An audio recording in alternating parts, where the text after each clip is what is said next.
I'm scared to speak today because I'm scared that there isn't protection. I'm scared not to speak today because I see what's happening around me every day, and it's urgent. It's absolutely urgent.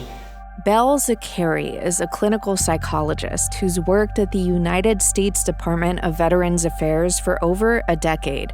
She was one of about a dozen federal workers who spoke at a town hall meeting Oregon Democratic leaders held recently at a federal building in Northeast Portland. I don't want to hear that you agree the Doge is bogus. Everyone in this room knows that. Woo! I don't want to hear compliments about my service. I don't want to hear compliments about my bravery. I don't want to hear any preaching to the choir. I would love for somebody to be like, your job's secure. But you know what else? I want everyone in this room to hear that too. I don't want to hear it myself if you can't say it to all of us.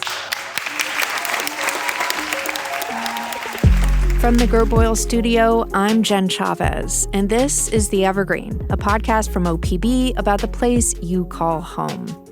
Over the past couple of months, the Department of Government Efficiency has slashed jobs at federal agencies as part of an effort to fulfill the president's campaign promise to cut the federal government. And it's not just layoffs. There has been a lot happening at the federal level. Some of Oregon's biggest trading partners are striking back after tariffs on imports took effect this week. The Trump administration's federal funding freezes could have serious consequences for firefighting in the Pacific Northwest. Members of Oregon's congressional delegation have seen huge audiences at local town halls over the past week. And the Associated Press is suing 3 Trump administration officials over access to presidential events. In Central Oregon, Deschutes County commissioners recently voted to end a county DEI committee. In a state known for protests, the recent demonstrations around Oregon feel different. United will never be divided. It's been hard to keep up with, even just as a news consumer. And as a journalist, it's been difficult to figure out what to focus on and how all of these changes impact us here in the Pacific Northwest. But that is our job. Today, we'll hear from OPB reporters who cover a wide range of beats about what they've been reporting on and what they're hearing. Up first is Bryce Dole, who covers Oregon politics and government for OPB. He was at that town hall meeting where Belle Zakary and other federal workers spoke up about their frustrations and fears. It was packed. There were dozens, if not hundreds, of current and former employees for the federal government who were there, who were all, it seemed, very concerned about the Trump administration's efforts to shrink the federal government over the last couple of months since Trump's term began. These included people who were with the United States Department of Veterans Affairs, people who are with the Department of Fish and Wildlife, the Forest Service. I mean, you name it. These are some agencies that really impact Oregonians' lives in one way or another, and they came out to talk about why they were concerned about these cuts. And not only that, but how the cuts are affecting their own lives and the lives of a lot of other federal employees, too. Just to kind of give you a sample of that, there were people who were talking about how they were struggling to pay off their student loans because they were fired, or what that would mean for paying for affording health insurance. People who are years from retirement who might not be able to retire at the same times that they previously thought that they did because they were just fired. The really striking thing about this town hall was that there are a lot of current members of the federal government, people who are currently employed, who came out speaking with their names in public against their own government, basically saying, we are concerned about how this is going to impact very vulnerable people like those on Social Security, again, veterans, people who are housing unstable. And they're also concerned about how some of these cuts could affect things like our public lands, how we fight against wildfire and protect against wildfire, really some of the cornerstones of Oregon life. It was a really striking thing to see. Wow. So I know this was the latest in a series of packed town halls across Oregon. During last month's congressional recess, representatives returned to their districts, and many of them held town hall meetings. What were those meetings like for members of the Oregon delegation? They were similarly packed and tense often. And these include town halls for both the Democrats and our lone Republican in the state, Cliff Bentz. For Democrats, a lot of what they heard from the people who attended these town halls was just uneasiness about these barrage of new policies from the Trump administration and from Trump's billionaire ally, Elon Musk, who is leading this government initiative called the Department of Government Efficiency, which aims to basically dramatically shrink the federal government by firing mass amounts of people to eliminate spending and to eliminate national debt.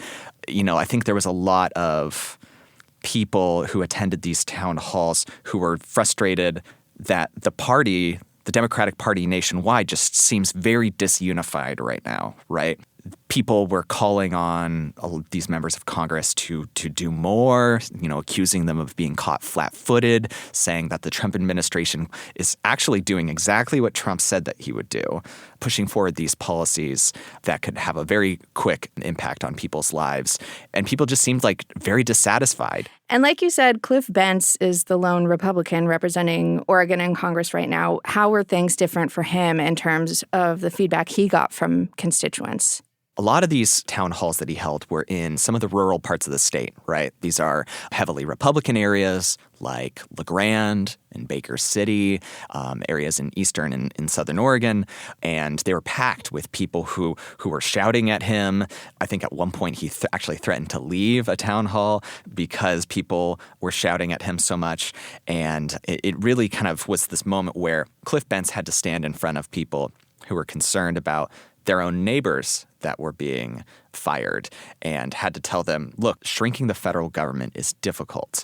It's a arduous process and it's going to take time before the benefits of that are felt.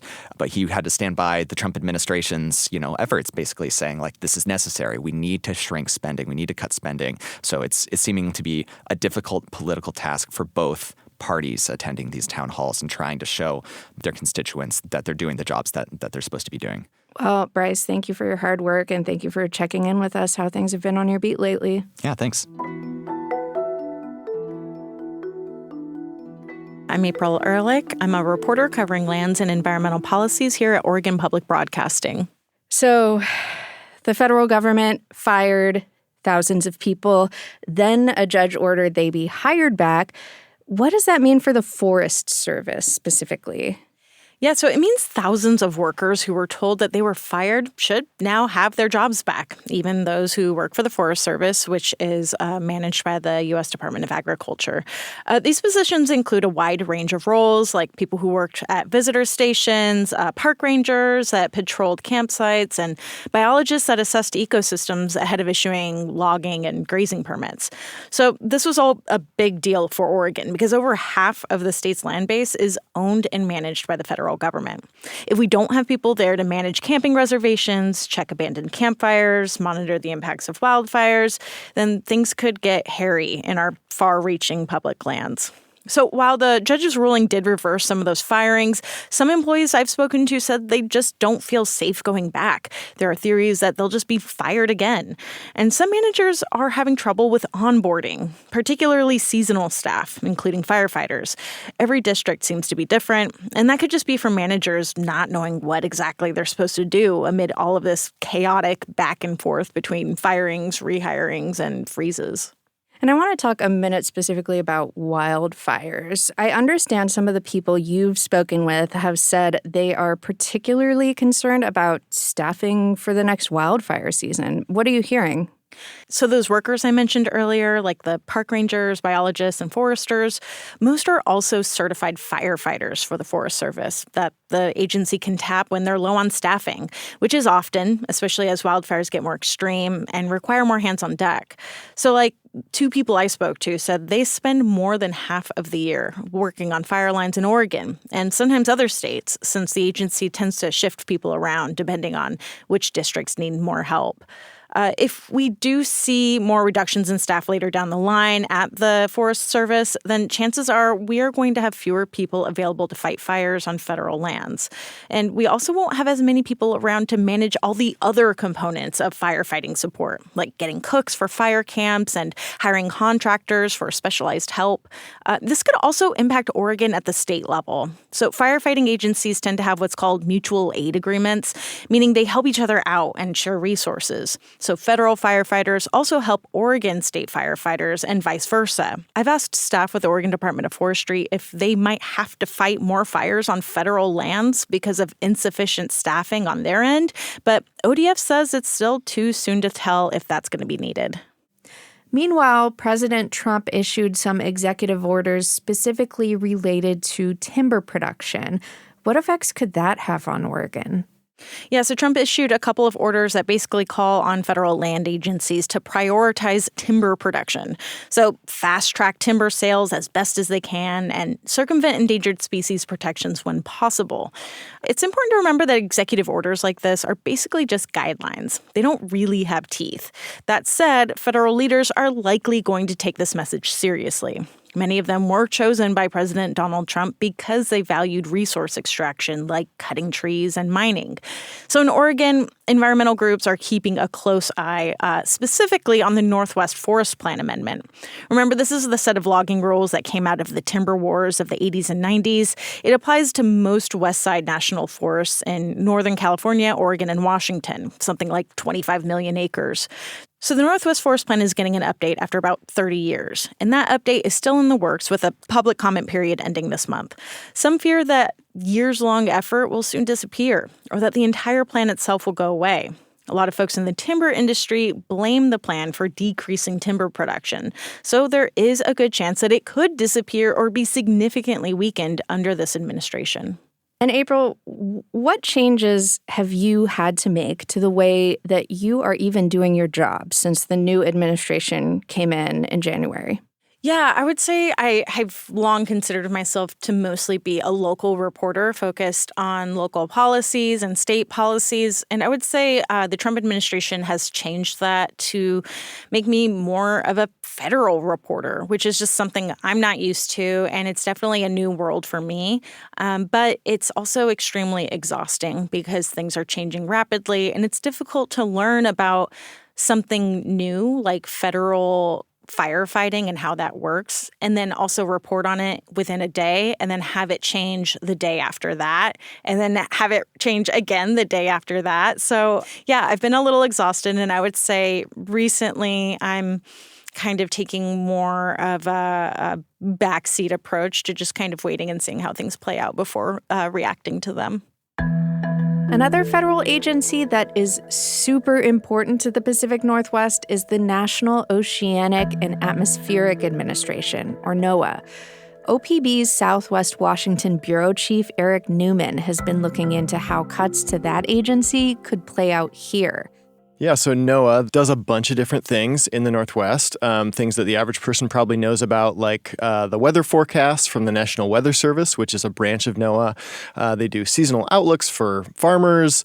If anybody has ever experienced a wildfire, they may have watched the videos on Facebook where you can see incident meteorologists who kind of monitor wildfire weather conditions. They also have a huge impact on coastal fisheries. So they do surveys about fish health. They do things called stock assessments. They maintain weather buoys that are out in the ocean to make sure that it's safe for people on boats. So what's the scope of the layoffs that have been happening? It's been a little bit difficult to get clear information. Senator Patty Murray of Washington State said in mid-March that there was 650 people who had been laid off nationally. There is another expectation that there will be another 1,029 people fired, although that does not seem to have happened yet as of when we're talking right now. At this event with Senator Murray, she had a few different federal workers on who had been fired. One of them was in the first round of layoffs in late February. He said he was at his desk and got an email that gave him 68 minutes notice before he had to leave his job. Wow. How do you think what's been happening will affect commercial fisheries in Oregon and Southwest Washington? Well, it's definitely not going to be good for NOAA. People that I spoke with at different events said that the agency was already understaffed. They're already relying on volunteers in some cases to help with some of this fish survey work that they do. The exact extent of how bad it's going to be for NOAA probably depends on who is fired. I spoke to one fisherman out of Newport, Oregon. His name is Gary Ripka, and we were talking at the Pacific Fishery Management Council meeting in Vancouver. You have to regulate the fish. You don't want to overfish the fish. So you have to have stock assessments in order to regulate. So if you don't have people to do the stock assessments, if there's cuts, then they might just say we're done until we get people. And Eric, this has been a period of change for a lot of people, obviously. What changes have you had to make to the way you even do your job since the new administration came in? I mean, I think there's a lot of concern that we're still sort of waiting for the actual effects of to trickle down to our daily lives. One thing that I kind of wonder about and worry about is just the reliability of information. As a reporter, we're really fastidious about where we get our information, and it's always been really reliable for me just to look at a .gov website and think that that was a safe place to get information. But when you see words being removed from federal government websites and whole programs just deleted, where you see one of those 404 websites that shows that something is gone, I think it throws a lot of that into question. The Trump administration is asking lots of folks who took buyouts or got fired from the Bonneville Power Administration to come back to work. That's OPB Morning Edition host Jess Hazel with yet another example of the whiplash federal employees and the general public are experiencing right now. Investigative reporter and editor Tony Schick has been covering the drama unfolding at the Bonneville Power Administration. It's a federal agency that often flies under the radar. And if you're not exactly sure what BPA does or how it works, you're not alone. Yeah, it's what's called a federal power marketer, which means it's an arm of the federal government that sells electricity. It sells electricity from dams here in the Northwest, 31 different dams. And that's about a third of all the power that we consume in the Northwest. It also owns like 75% of the transmission grid. So, the lights in this studio are on probably in no small part because of BPA.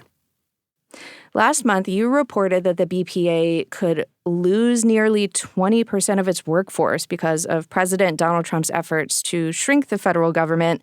What were the practical implications of those workforce reductions? Yeah, the one that would stand out to most people is the chance of power outages, unplanned power outages. So these are people who dispatch power, who balance the grid to make sure that the lights stay on and that the power lines are working properly.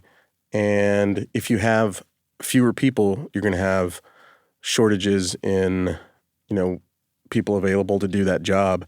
And some people who pay close attention to this said the chances of an unplanned outage go from what used to be less than 1% to, maybe more than 10%. Wow. So you've been doing continuing coverage of this, I know. What has changed since your initial reporting? So in our initial reporting, it was hundreds of people leaving BPA, and that's still true. But BPA, the administrator, has been able to make the case for some employees coming back. Some of the probationary employees that were fired have been rehired because their work is essential. They've been able to make the case for that.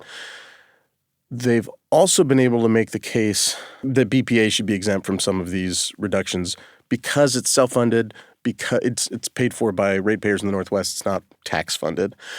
And BPA is also trying to bring back some of the employees who took a buyout that was offered by the Trump administration. Not sure yet how many people that will be.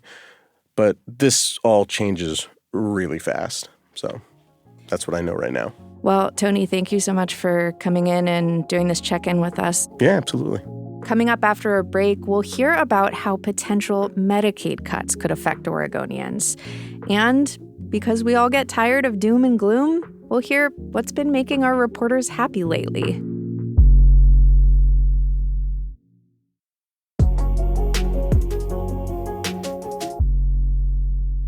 Congressman Cliff Bentz represents Oregon's 2nd District in the U.S. House.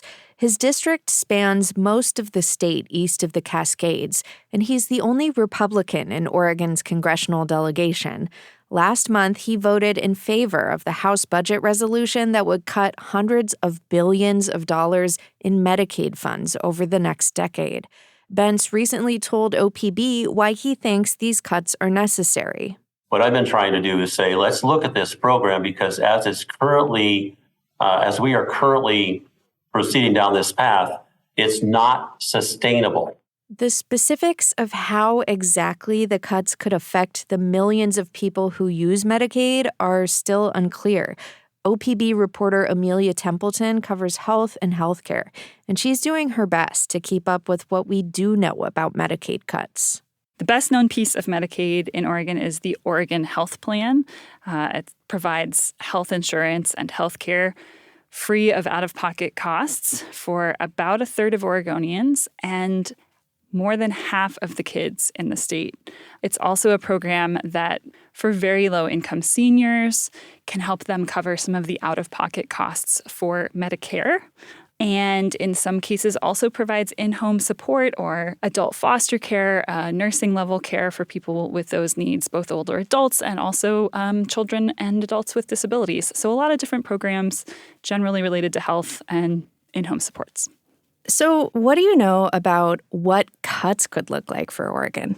Not much yet. We know that Congress, the Republicans in the House, passed a budget blueprint that would require $880 billion worth of savings or cuts over 10 years from the specific committee that oversees Medicaid. So a lot of people have interpreted that as essentially a mandate to cut Medicaid. There's not enough other programs overseen by that committee to sort of make up the money without touching Medicaid. In terms of how specifically they might go about making those cuts, we don't know much. The situation here in Oregon is this is a state that has really leaned into Medicaid. We expanded coverage beyond some of the traditional populations. We use state dollars specifically to cover undocumented people who can't be part of the federal program. So we're sort of all in on the Oregon Health Plan on Medicaid. And I think pretty clearly we're also a state that has really worked to minimize the cost growth of Medicaid. So I would say most people would probably point to our state program and say there's not a lot of fat to cut here easily. And providers across the state rely on Medicaid to get reimbursed for the care that they provide, particularly rural hospitals, hospitals that serve lower income populations. This is like a plank of how they stay open and how they fund themselves. And they're already saying that reimbursement rates are well below what it costs to provide the care to these groups of people. So I think this is not a small ticket item. This is one of the single most expensive things the state does. And so any significant cuts to federal funding would create a pretty big hole in the state's budget. Yeah, definitely sounds like it. You know, a constant theme I think we're hearing from so many people is change. There's so much change going on to keep track of. For you, Amelia, as a reporter, what is the most challenging part about covering changes at the federal level and the impacts they're having in Oregon? Oh, man, so many challenges, interesting challenges, exciting challenges, also hard ones.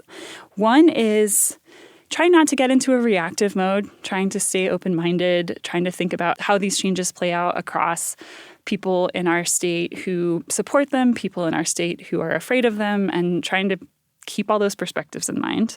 And then I think the other part of it is just workload. I have a set of issues that I was covering before this, some of them very local to our state. And now there's another set of questions, big federal changes and sort of how they could shake out here. Just to throw out an example, I am covering in this legislative session the effort to renew the taxes at the state level that support the Medicaid program. And while that's all playing out, all of the legislators who are doing that work are wondering what is going to happen with Medicaid at the federal level. So there's just this added layer of uncertainty really across all the areas I cover. President Donald Trump's trade war against America's three biggest trading partners drew immediate retaliation from Mexico, Canada, and China. The president's latest tariffs also sent financial markets into a tailspin yesterday. Beijing retaliated with tariffs on a wide array of U.S. farm exports, and Canada also plans to put tariffs on more than $100 billion of American goods. The on-again, off-again tariffs can be hard to follow. Luckily, OPB's business reporter Kyra Buckley is all over it. Kyra, thank you very much for this check-in. So Which industries and sectors in Oregon would be most affected by tariffs? Yeah, well, I'm going to just start by saying that tariffs are an import tax. So any company that imports something from one of these countries that might be targeted by tariffs or one of these industries, they're going to pay more. So really every industry is going to be impacted in some way. But in Oregon, we happen to be home to a lot of facilities for the semiconductor industry. So that's computer chips, basically. And we both export and import a lot of parts for that industry and a lot of electronics, computers, things like that that support the industry. And I want to say that semiconductors, that industry employs about 30,000 Oregonians, so it's a pretty big deal. And the state imported more than $9 billion worth of computer and electronic products last year. And we exported $14 billion worth to the global market. So pretty big deal, going to be impacted by tariffs. Another industry is agriculture. Our farmers send out a lot of goods to the global market, to Canada, to Mexico, and overseas. And how have businesses in Oregon or the Northwest responded so far? Yeah, so businesses in general don't like uncertainty. So all this kind of change and chaos is something they tend to shy away from, and they don't want to do a lot of long-term planning in this type of atmosphere. So companies I've heard from are kind of pulling back on investments, or maybe they're just choosing not to move forward with new investments, and that might be hiring people or building a new facility or starting a new project. Also, I've heard from companies that were able to, they tried to stock up on parts and other goods that they could before they thought tariffs might hit. But obviously, every company wasn't able to do that. And when you're talking about things like perishable goods, they may not have been able to. So businesses are kind of just doing their best to go with the uncertainty and the chaos, but they may be, having a hard time when it comes to long-term planning right now. I'm Monica Samayoa. I'm the climate reporter at Oregon Public Broadcasting. So, Monica, you've covered what's been going on with federal climate money in Oregon. What exactly is that money for? That money is primarily earmarked for climate action, but there are some grants in there that'll help reduce greenhouse gas emissions from the transportation sector. I think the grant that most people are familiar with is the Climate Pollution Reduction Grant, which Oregon was granted $197 million last year. That's a huge chunk of change. And so that grant would basically boost a lot of the state programs that we have now. One that people can kind of relate to would be the EV rebate program. So that grant would boost funding for that. So yeah, it was just a lot of federal money coming from the Inflation Reduction Act, the bipartisan infrastructure bill, basically just here's all this money for climate action. Oregon did a really good job in having a really competitive application, which is why it was able to get so much money last year. Okay, so what's the latest news on these funds? It's tricky. The short answer is we have access. But 2 months ago, almost, when the Trump administration first stepped into office, he signed an executive order that immediately froze the funds. And so from there was a bit of a roller coaster of do we have access? No. But then, a few weeks later, that was rescinded and they did have access. And so when I talked to the State Department of Environmental Quality, they were yeah, we didn't have access, then we did, and then we didn't, and now we do. And so for now, the state does have access to these funds, but, the department even tells me, it's so fluid right now, we could have access today, tomorrow could be different. And what are the consequences of that uncertainty? I mean, ultimately, it would lead down to the state not being able to reach its greenhouse gas emission reduction goals, a warmer planet. It's kind of like a domino effect. If we don't have, federal help or invest in more into these programs that help people electrify or get into EVs, energy efficiency, we're just going to keep going on the same track that we are now, which is continue burning fossil fuels. That leads to, like I said, a warmer planet. It also leads to public health impacts with more pollution in the air. So we could see a domino effect of these things, of these consequences, continue to grow.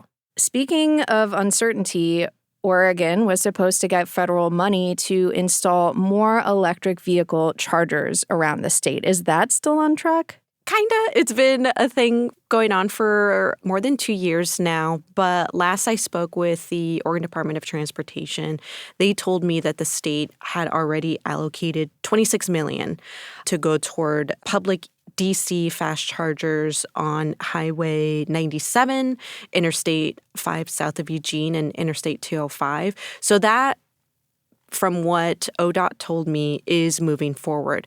There is more funds that the state should have gotten and could still be allocated. It's just uncertain for now, but at least $26 million is coming to the state. Well, Monica, thank you for all your hard work. Thanks, you too. We are all a little exhausted, and it's still important to make room in our lives for joy. So we asked each of the reporters we talked to for this episode to tell us about something that's making them happy right now. The thing making me happy right now is a woman named Maisie Dobbs. I wish that was my new girlfriend, but no, Maisie is actually a character in a series of novels by Jacqueline Winspear. She is an investigator and a psychologist. It takes place in England between the world wars, and she's just a smartly written character. And at the end of the day, I just want to curl up with a good book. Probably just seeing friends and spending time with my dog is the most reliable source of joy in my life. There are new seasons of The White Lotus and The Righteous Gemstones, which are shows I really love, particularly because of Walton Goggins, whose name I can never say, but he has become one of my favorite actors and somewhat of a crush. And so I'm really enjoying watching both of those shows back to back. My kids are 7 and 3, and I make up games with them. And the other day we were driving on I-5 South and made up a game that we were in a spaceship and firing missiles at enemy trucks. I am obsessed with Wicked. It's funny because I've never seen the Broadway show, never heard the music. And then I went to the movies with my friend, in December, and my life changed. Every day is like a different Wicked song that I am obsessed with. But lately, it's been Dancing Through Life. My sister had a baby a couple weeks ago, and I became an uncle for the first time. And so that was pretty amazing. I actually got to see the baby, I think like an hour or 2 hours after it was born. It was just amazing. Her name is Elliot, spelled with 2 T's and an E, and she's great. I don't have the greatest garden myself, but I live across the street from one of the best gardeners in the city of Portland, and her magnolia is starting to bloom. A lot of her more exotic and interesting trees that I can't name are starting to bloom, and I get to look out my window at this incredible space that she has created every day. So that is making me really happy.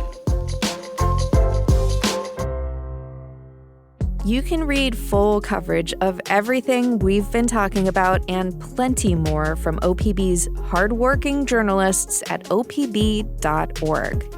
Thanks for listening to The Evergreen, a podcast from OPB.